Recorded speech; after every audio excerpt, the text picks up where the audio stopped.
To customize font on POCO M8 5G, let's start by opening settings on our device. Next step is to scroll down and here select display and brightness.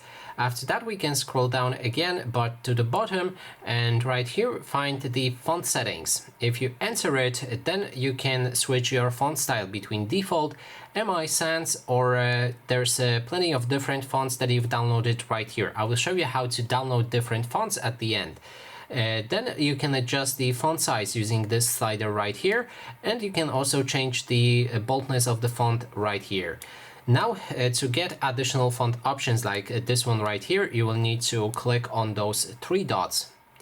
Then in the themes store you will enter font options, and as you can see there's plenty of fonts that you can choose from, but most of them will have price tag on it. If you really want it you can buy it, but there's also plenty of options that are free. So to get free ones we'll need to go up and then we can go to categories and for example select Galaxy fonts, and after that we should be able to find some of them that are free.